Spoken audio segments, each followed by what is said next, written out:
have never been done before. We the people tell the government what to do. It doesn't tell us. We the people are the driver. The government is the car. And we decide where it should go and by what route to do. We the people are free. And I hope we have once again reminded people that man is not free unless government is limited.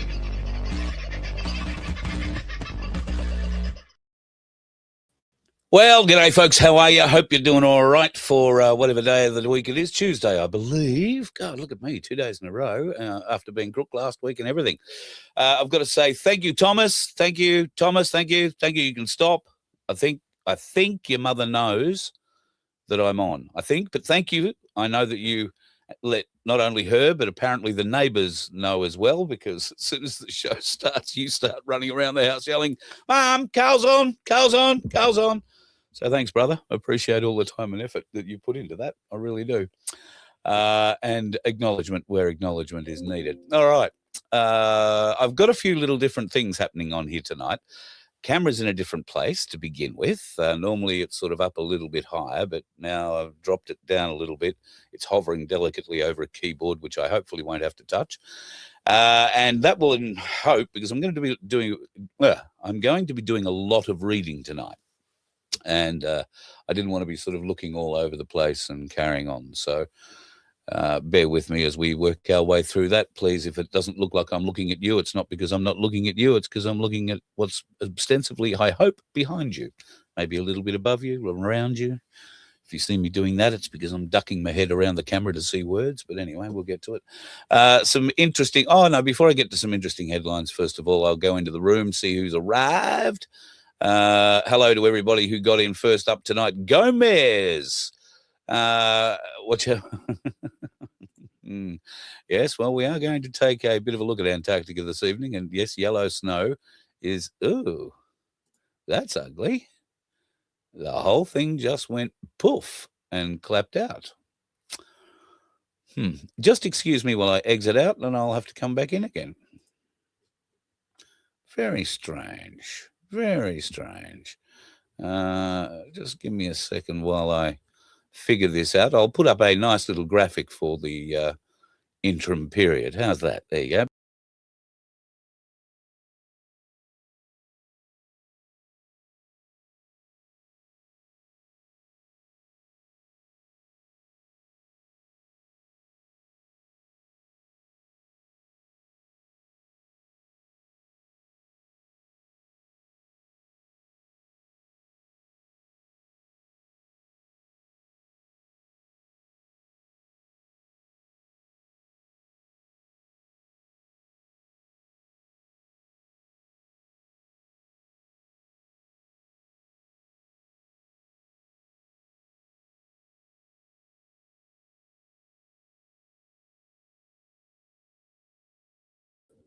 Right, well, I've lost the ability to do a background, but anyway, we will persist if that is the best way of describing what it is I'm going to do tonight. I'll pop me down there because, like I say, I do intend on doing a fair bit of reading tonight, and we'll progress from there. So I guess putting a comment up from my end at the moment isn't possible because that's what made the whole thing go and stop. So, but congratulations and thank you again to Gomez being first in the room tonight. Congratulations. I'm not sure why, because we're not giving anything away for the prize, but thanks for being there. Lady Writer Rose, how lovely you are. Lovely to have you in. The lovely Aussie Sue. I want to put up, please, like, share, subscribe, all those things, but I'm a bit shit scared it's going to kick me out of the system again, so I won't do that. Aussie Sue, I think the inner Earth in the Antarctic is where Bird entered and was talking about. I think you may have... a few points there. Bird was involved in a very big battle down there, and he did go back to do some exploration and does tell some interesting stories from it. His son, in fact, tells the stories, I believe, because Bird's been dead a few years now. Pardon me, Campbell Purvis from Autodidactic knows a bit about Antarctica. Might have to dig him up. Tony, nice to have you in the house. The lovely Connie, of course, and Tom, who I hope is still listening. And Alan. Don't want to forget Alan. And look, Don't know if we ever mentioned your daughter. Don't know that she wants to be mentioned. She might be a bit embarrassed. I won't.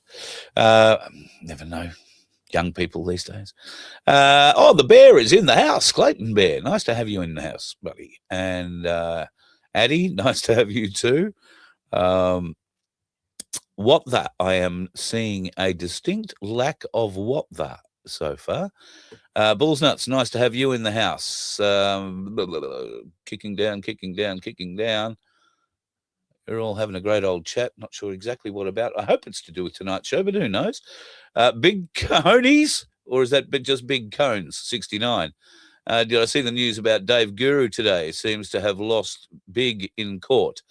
I haven't seen the news, but he lost big in court a few weeks ago. I guess the judgment was handed down today. So I do believe that there was a defamation case that was enacted against him. And while I don't think Dave himself was responsible for whatever was said, as the host of the show, the broadcaster, if you like, was held to a higher standard. So I hesitate to comment on any of it. I do know that the guy that sued him for defamation was either alleged or is an admitted Freemason of the Ordus Templi Orientis variety. And that was what formed part of the proceedings. But don't get me involved, or don't get me wrong. I just have no knowledge of it. The first time I even heard that it was happening was when I saw an article about Dave's closing argument. Dave represented himself, I believe, in the case. And I saw the argument pretty well word for word. I think the article represented it. And I thought, okay, we'll wait and see what comes out of that. And here is obviously something that has come out of that today. So, no, I haven't caught up with it. I hesitate to comment on it if that is the case. So I might tomorrow, but we will see. Defamation is an interesting, very interesting law. Defamation, slander. You really need to know your way around those laws if you're going to go and say things. And before I get into the core of tonight's program, I'm going to read you all something that many of you may or may not find very useful in the not too distant future. Now, for some time, there have been, and I really hate the term, sovereign citizen has been used by mainstream media to bracket people. Now, I've felt that this has been dangerous, and that's why I push back against it. I also push back against it because to put the two words together is an oxymoron, but when you're trying to explain an oxymoron to a number of morons, it is not a pleasant place, and it's very difficult to get them over to your side. So I posted something up on my Facebook page and attracted what I think is a wonderful comment from Mark Mahoney, but he credits Romley Stewart and the crew, of course, from the Corruption Whistleblower, wonderful people. So if you are concerned, as I am, about being dubbed a sovereign citizen, you might be concerned for different reasons than me. I'm just insulted that somebody is not smart enough to figure out you can't put the two words together. And then they want to brand me with it. But there are bigger sides to this. So I want to read this to you, and I want you to remember it. If someone calls you a sovereign citizen, you can tell them that they're placing your life in danger by using that derogatory and slanderous statement. As it's become evident that the man and woman that questions the validity of poor government processes or corruption within government is now labelled as a dangerous sovereign citizen, placing that man or woman in a dangerous and life-threatening position where such man or woman can be gunned down by the accusing state without any form of justice being granted. Not only does it put such a man's life in grave danger, such a nonsensical, derogatory, slandering destroys the ability of having even a fair hearing, and it destroys a good man or woman's reputation in order to function within society. It is derogatory slander directed at one who did nothing wrong without a court verdict. But by the state branding the man or woman a sovereign citizen, they are putting them in harm's way, even to death. Now, we can argue about sovereigns and citizens and whether or not King Charles is the only sovereign citizen until the cows come home. It doesn't really matter. What matters is anybody who calls you a sovereign citizen without any knowledge of what they are really saying is defaming you. They are slandering you. And you have cause for action. Oh, but I have no money. Well, currently, yes, that would be a bit of a problem. However, what if we could come to a position where we had legal representation? It was for the want of a better term, no win, no fee kind of setup. And people who were unfairly branded sovereign citizens by people in the community who just like to throw that term around, and by government who likes to brand people with it, placing their lives in danger. How do you fight back? Well, you do it with private prosecutions. Your lawyer becomes the prosecutor, their lawyer, obviously the defense lawyer. And it is held in front of a court, in front of a judge. Do they cost? Yes, of course they cost. There is time, there are lawyers, there are all sorts of things involved. But is it worth it? Well, yes, in my estimation, if you, particularly you, have been charged with anything, and they're using the term sovereign citizen, I'd be suing them for slander and defamation immediately. Because how can you prove an oxymoron? You can't. Now, what you might be able to prove is somebody who's very dedicated to a specific and old form of law. And I say old simply because it's been around since 1215. And that's really the one I follow. Magna Carta 1215.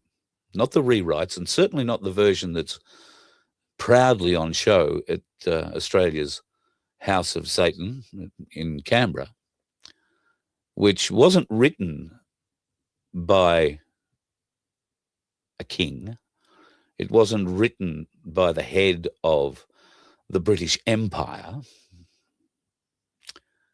It was written by a Catholic Pope who'd never been out of Italy.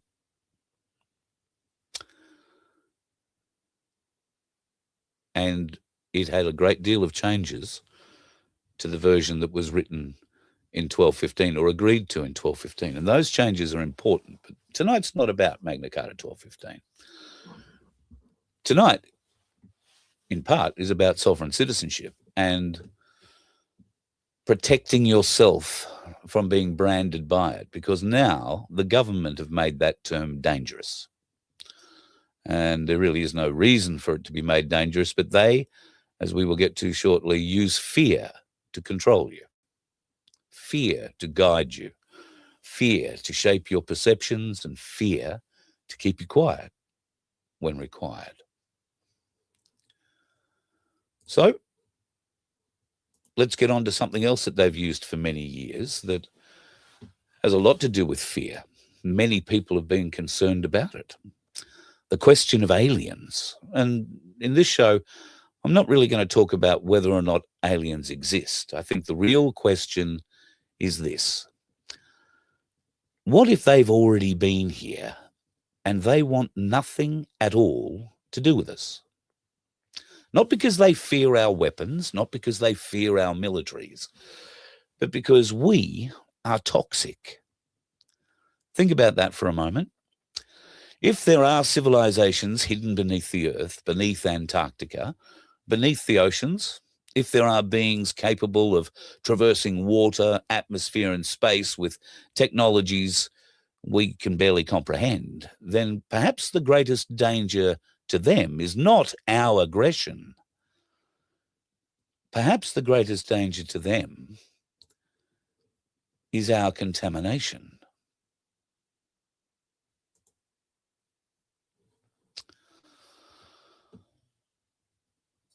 If you look at the world, today's world, honestly, our air is polluted, our water is polluted, our food systems are saturated with chemicals, preservatives, plastics, heavy metals, endocrine disruptors, pesticides, pharmaceuticals, and then there's the synthetic compounds that never existed in nature before, well, before the last century anyway.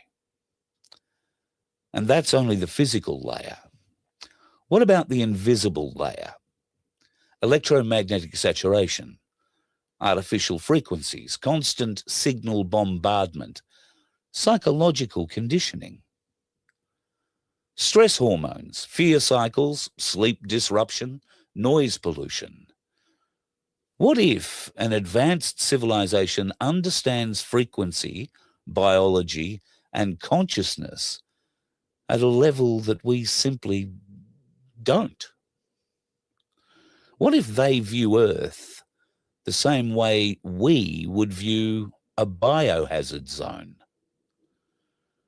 What if the surface of our world has become so spiritually, biologically, and energetically hostile, so toxic, that for them to come here in anything other than a spacesuit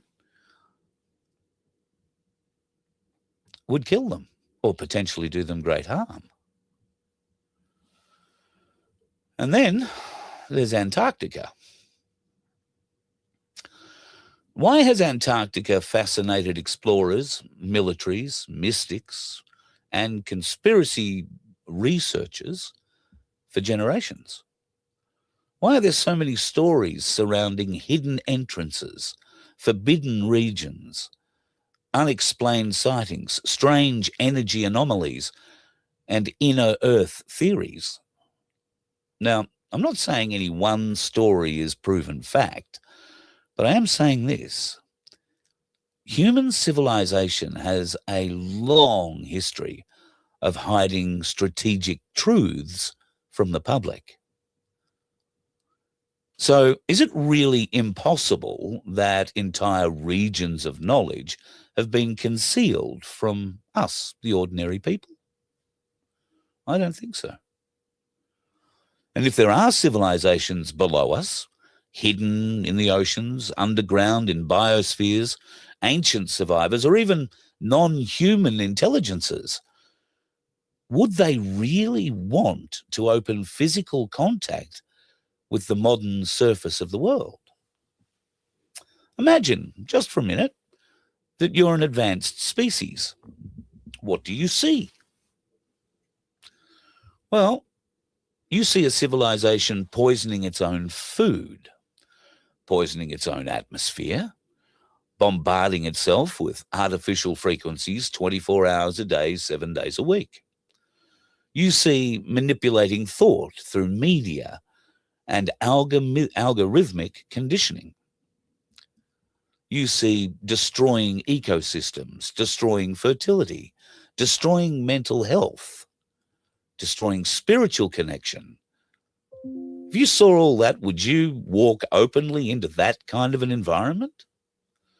Or would you observe from a distance? Would you quarantine the surface? Would you wait?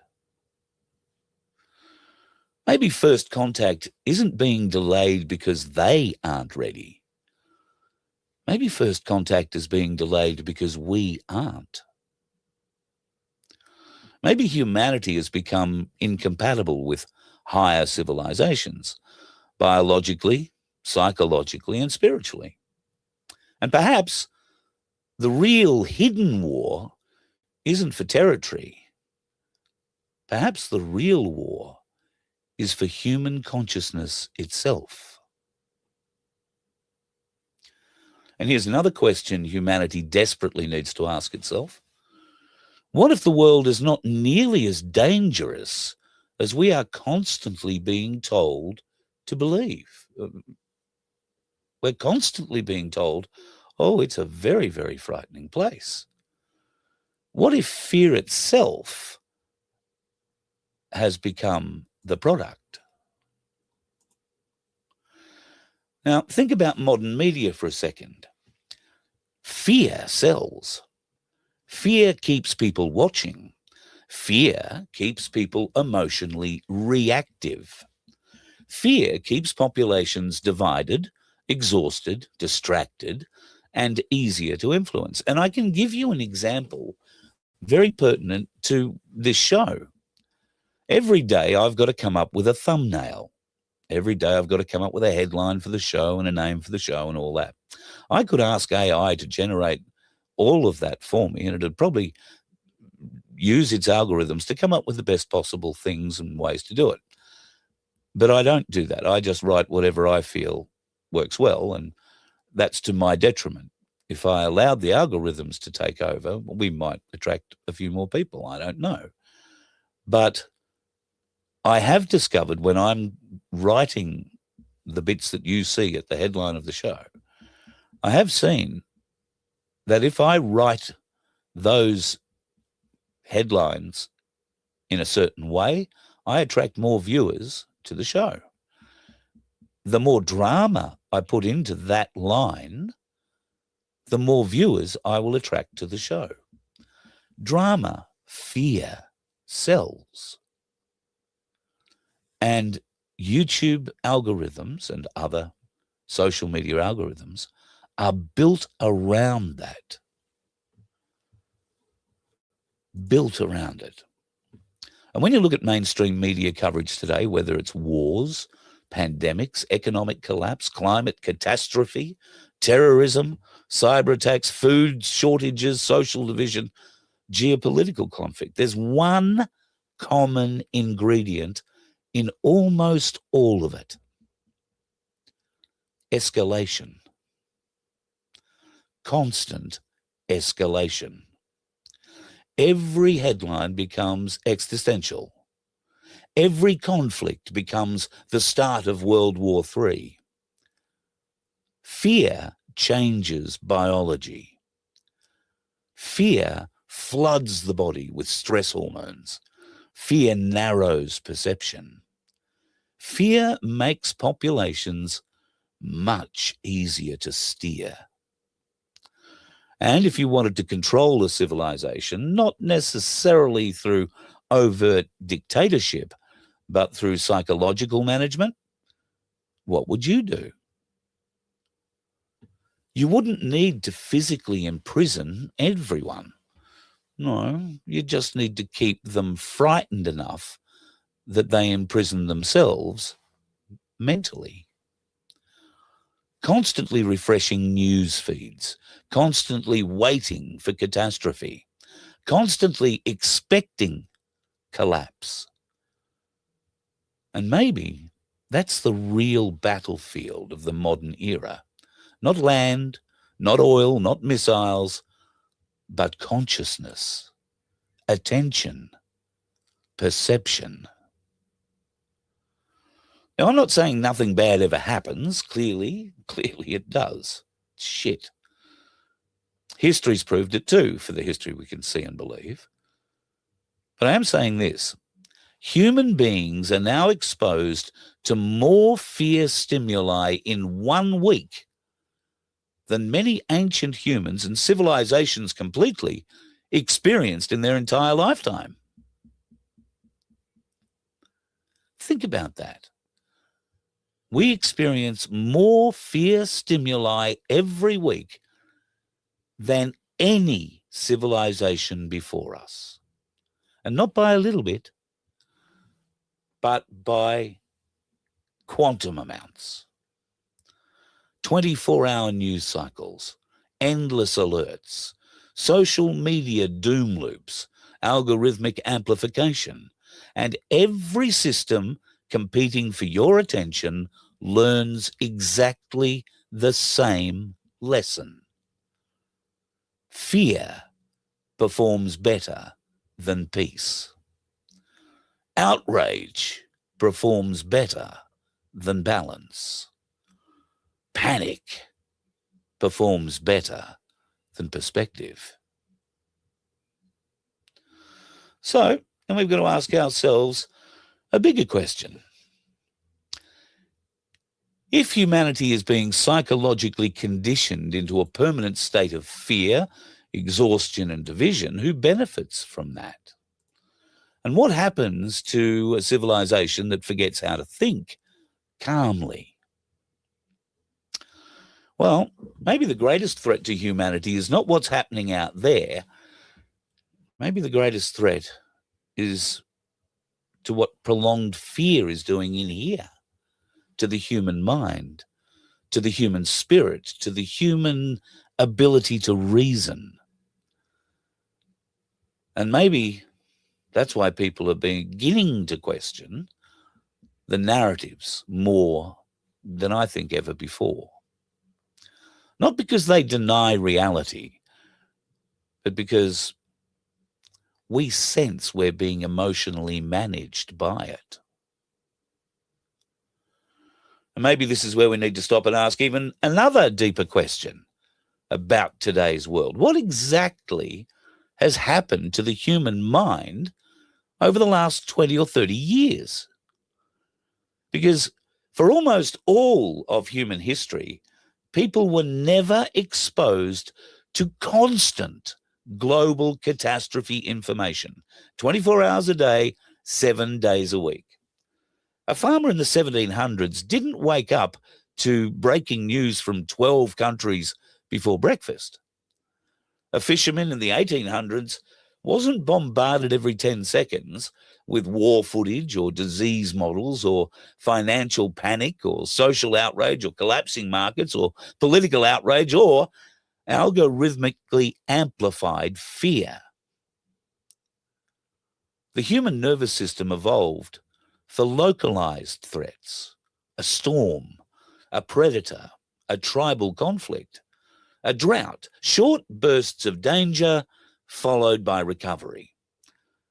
But now humanity exists inside a permanent digital alarm bell. And the question has to be asked, are humans biologically designed to process this much fear information continuously? Or are we unknowingly overwhelming our own nervous systems? Because modern media is no longer simply competing to inform people. It's competing for attention. And attention has become one of the most valuable commodities on earth. Fear captures attention faster than peace. Outrage spreads faster than calmness. Panic generates more clicks than perspective. And social media algorithms learned this very, very quickly. The more emotionally reactive people become, the longer they stay engaged. The longer they stay engaged, the more advertisements they consume. The more advertisements they consume, the more profitable fear becomes.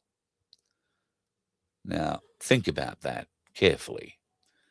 If fear is profitable, then there is a built-in financial incentive to keep populations emotionally activated. Every headline escalates. Every disagreement becomes a crisis. Every conflict becomes the potential end of civilization.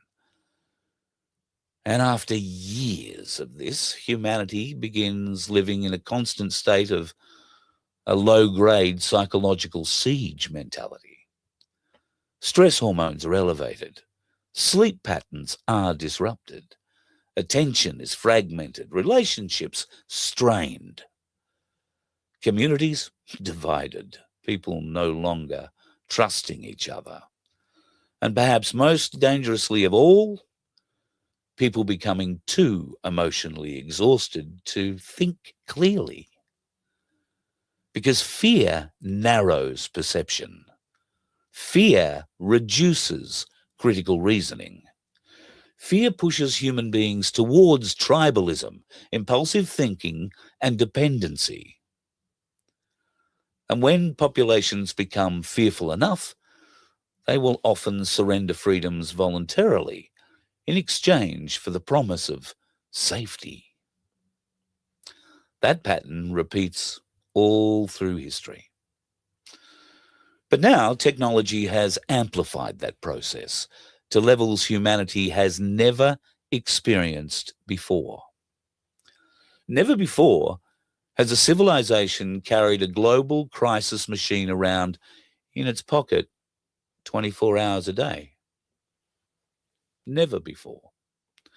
Never before have billions of people simultaneously absorbed, synchronized emotional narratives in real time.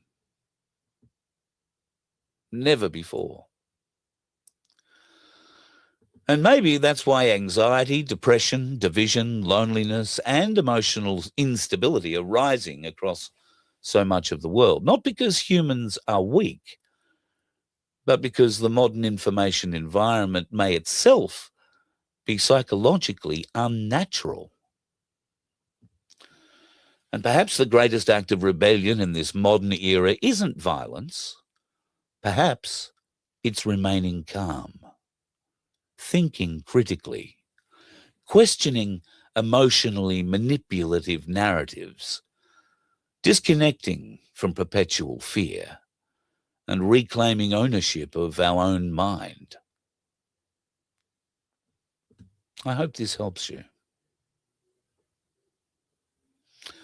You can help us. We're very keen for that. You can help us buy a coffee at vofhq.com. He just hit the donate button, or better still, go and buy a coffee mug over at our merch site, merch.vofhq.com/shop. You can also donate over there too, which would be helpful. Vince isn't popping in to do all that sort of stuff for us tonight, so I've got to go and do the newsy part, or he will get very upset with me. I believe we are seeing a lot of great things happening, folks. We are seeing some wonderful changes in the world. We are seeing some horrors being opened up and some truths being laid bare.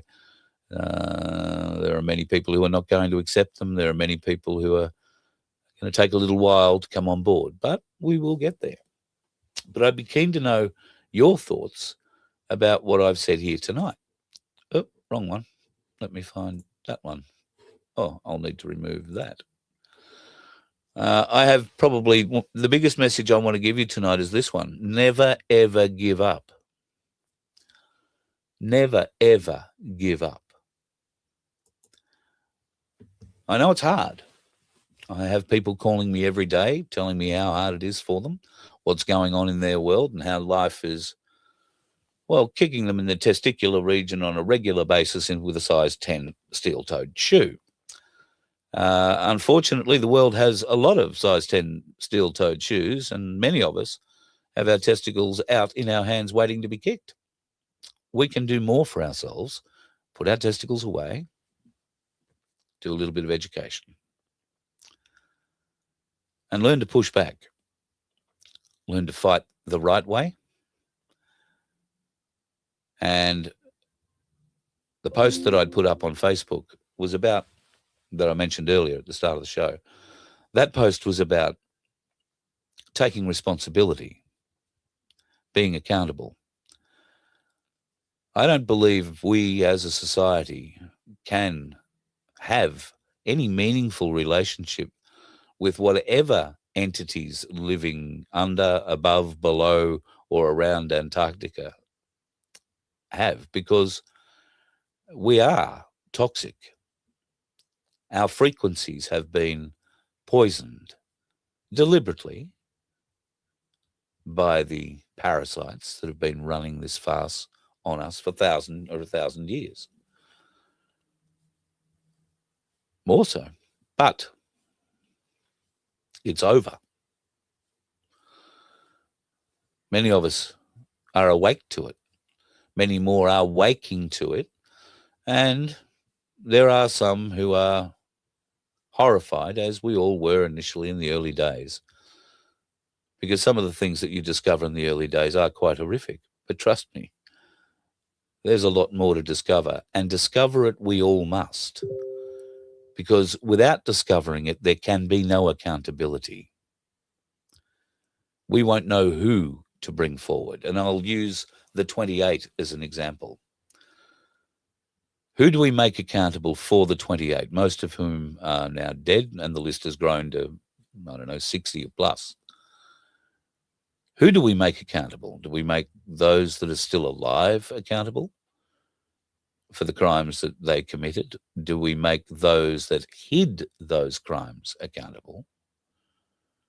And if so, how do we make all of that accountable and still be able to look God in the eye and say, yes, Lord, I followed your laws?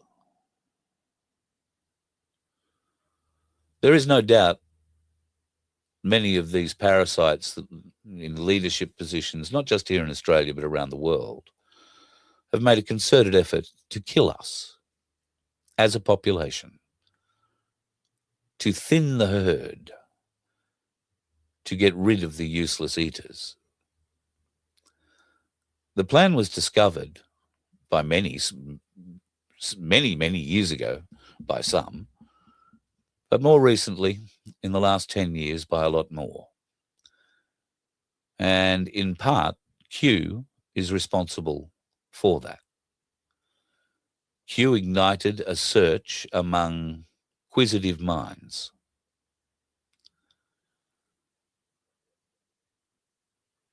And I think that search, in part, opened up the doors for many of us, those with inquiring minds and those with questioning minds, skeptics, because skeptics love nothing more than a dedicated conspiracist, I can tell you.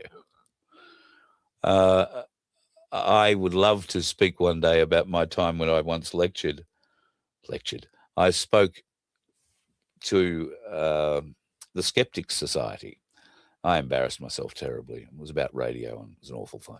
Anyway, maybe I won't talk about it, but I would love another go with the Skeptics Society. And we could really talk about some interesting things and have some very interesting, I'm sure, conversations now that I've grown up and matured a little bit and may have learnt a few more conspiracies that you guys could sink your teeth into.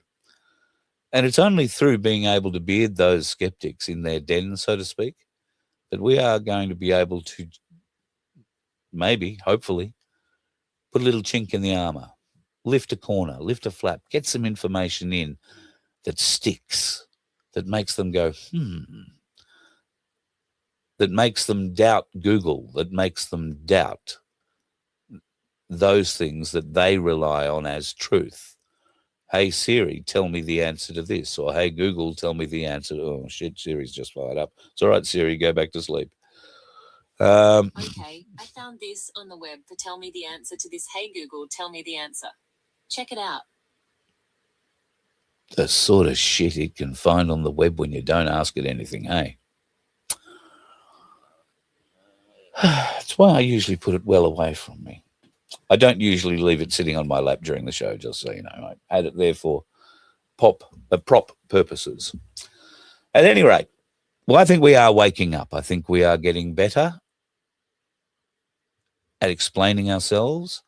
I think family and friends who've listened to our previous explanations and have been left less than convinced are probably not the place to restart the conversations just yet. Go out and get a few other newbies under your belt before you go attacking your family again and trying to get them involved. But one day they will come back.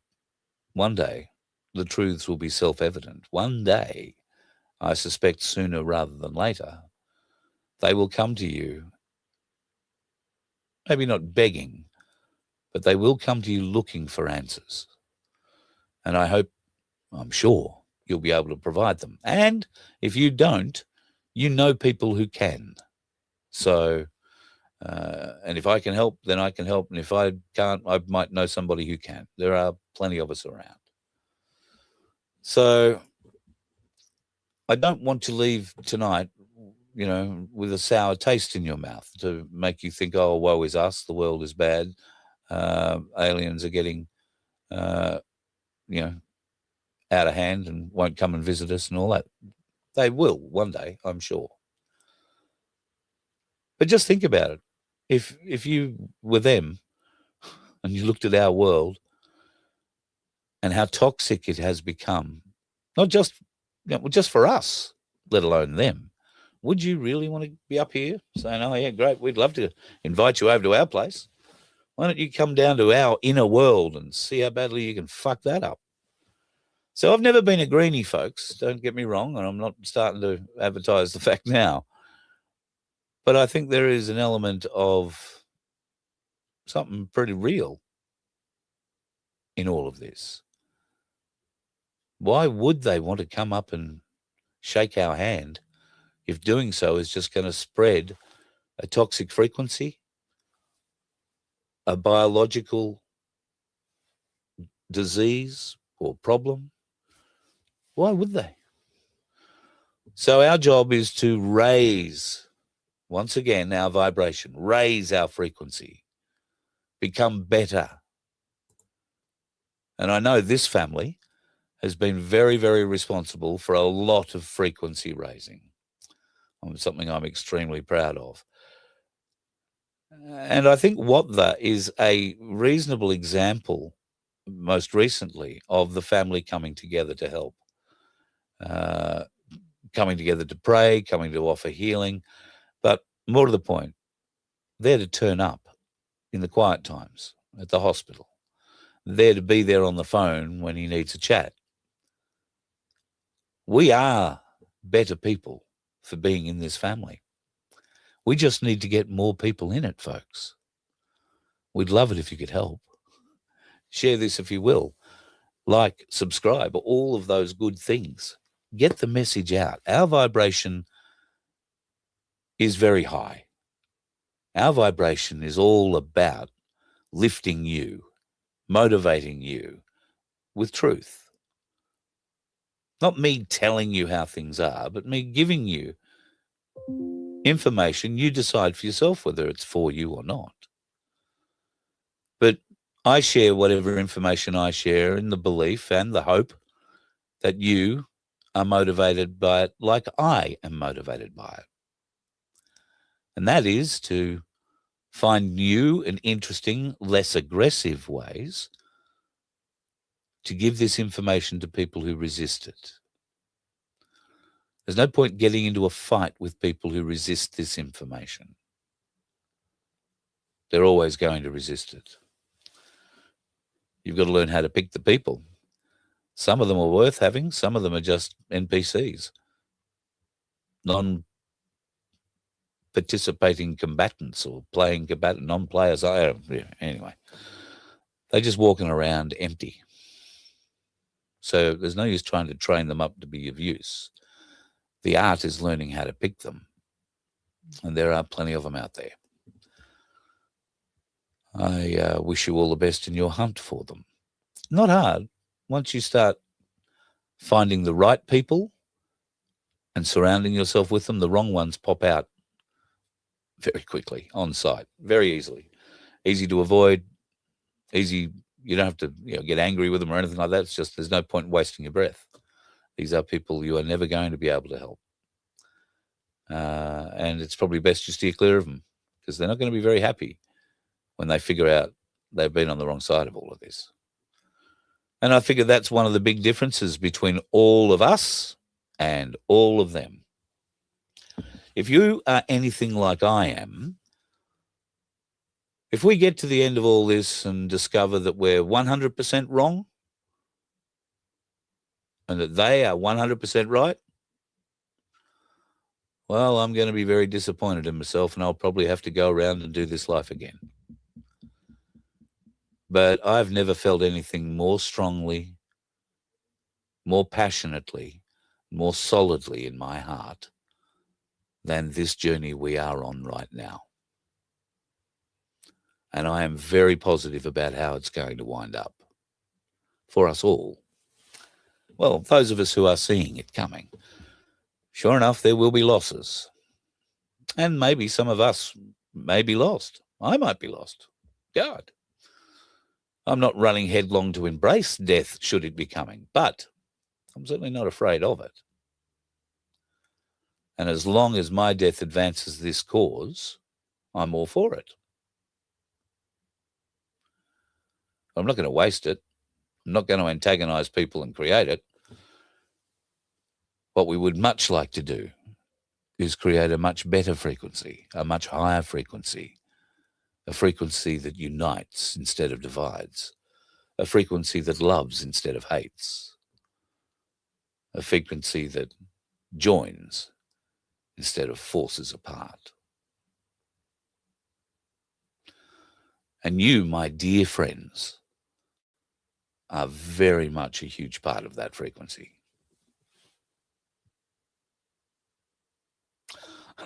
Cheer up, it's getting depressing. Please don't get depressed. This is a great future we're getting to. We've just got to wake people up faster. Don't be depressed. God.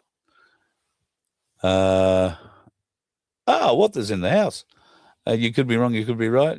Johnny Rotten with Carl Leibold. Yeah, righto. I don't know what that was. That was probably a previous comment. No, I just want people to understand serious times are coming, but we're on the leading edge of this. We are on the wave. Ride the wave. Use the power of the wave. And we will get an hell of a lot further. An hell of a lot further. I'm going to love you and leave you. Gold and silver prices have been doing some weird things. They jumped up to $120 an ounce nearly the other day, then dropped down again to I think it was 103 or 4. They're sitting around $106 an ounce for silver at the moment, and 6,370 odd for gold. If you are available and able, I would once again say that's a very good time to buy. If you took a bit of notice last week when we said that the price was down this point, the next couple of days it jumped up to $120. I didn't tell you to sell then. If you did, you probably made money, but if you didn't, you'll be waiting for it to come back up again, as am I. Aren't we all? We are all a work in progress. Giselle, thank you for your donation. And yes, we are all absolutely a work in progress. And God gives us a guiding light every day. We just have to open our eyes to see it or our ears to hear it. But every day he puts us somewhere, a little guiding light on the path we should be trekking down. I'm learning this slowly but surely. This is something fairly new to me, but I am finding it very apt and very beneficial, should I just say. So anyway, thank you. Yes, maybe Flash. I should start quoting some Pink Floyd lyrics instead of making up my own. I hear you.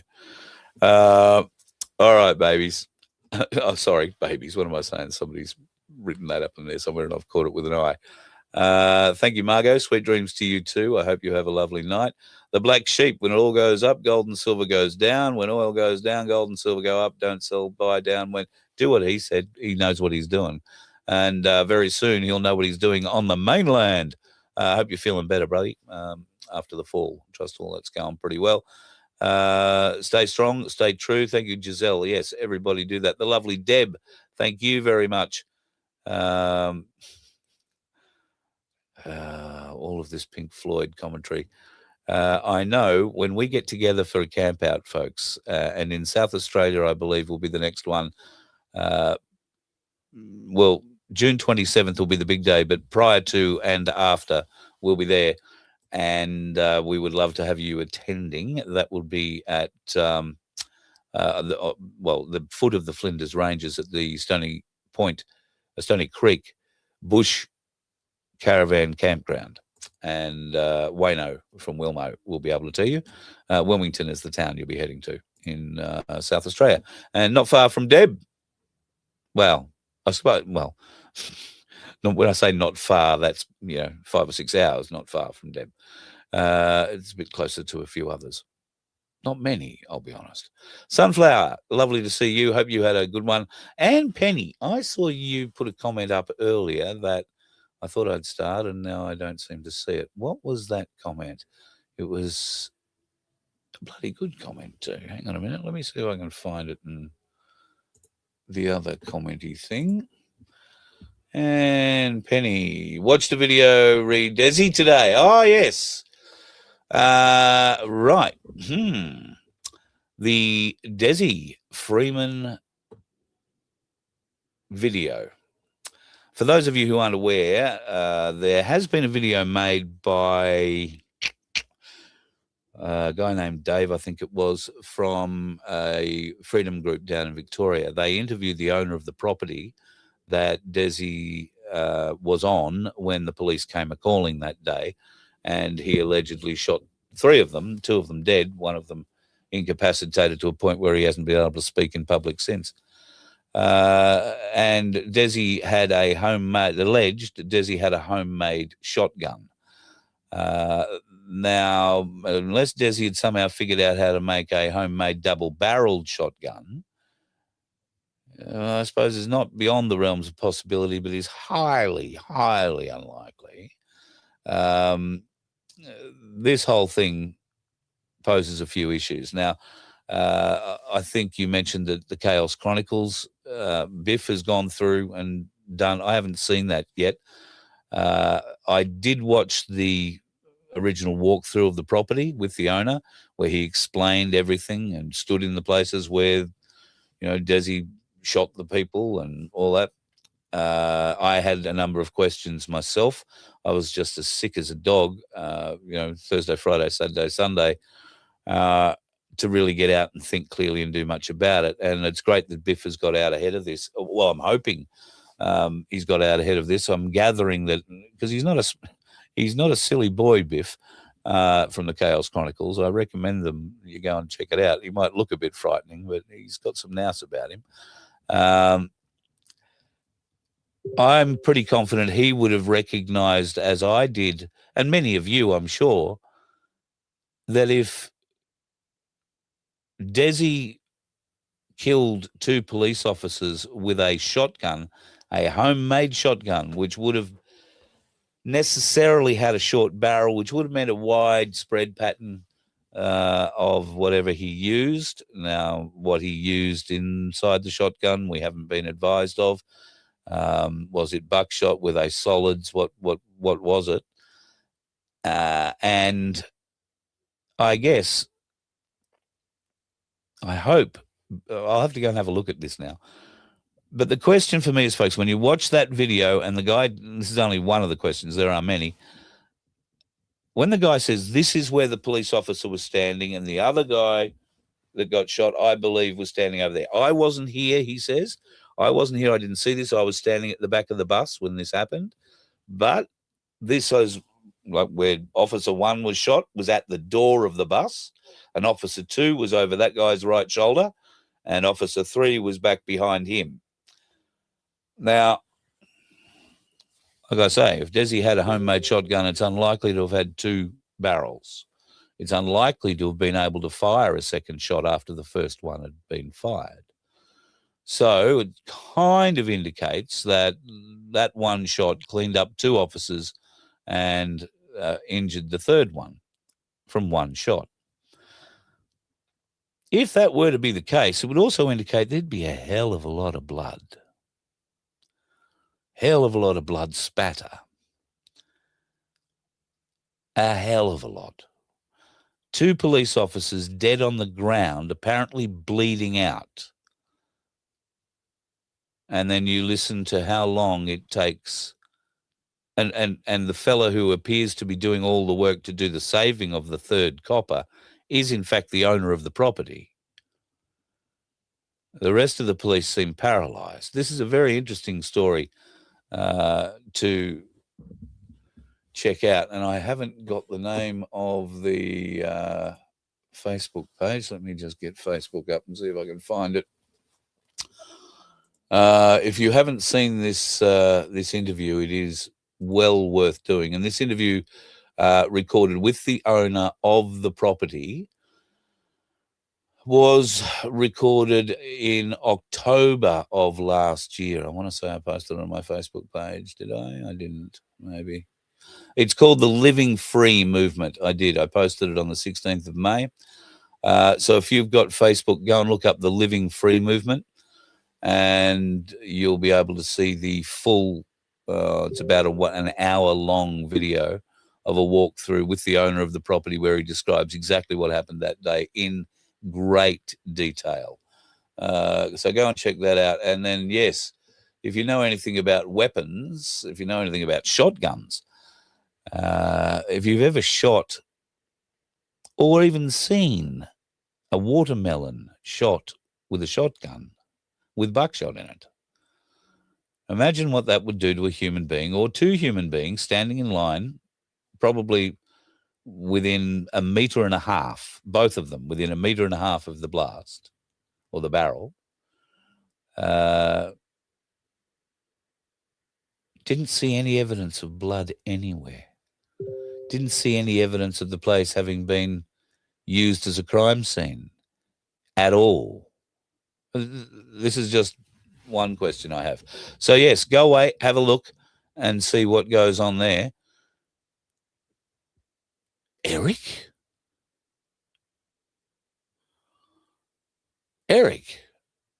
thank you for your donation. Wow, thank you. Blown me away. Did you put a question or anything in there? Have I missed you somewhere? Man, thank you. That is so generous. I appreciate you. But there is a lot of questions about the Desi Freeman case that need to be answered. And you need to learn how to protect yourself against arseholes who want to call you a sovereign citizen, because the government is going to use that term to kill you if they get the opportunity. Learn to push back, folks, and learn to do it their way. Defamation. Someone calls you a sovereign citizen, they better be able to back that up. And if they've called you a sovereign citizen, they are too stupid to know how to back it up, because they know they can't. If they're smart, they'd know they can't back it up. There's no way. So I would be using that, folks, to your advantage. Absolutely to your advantage.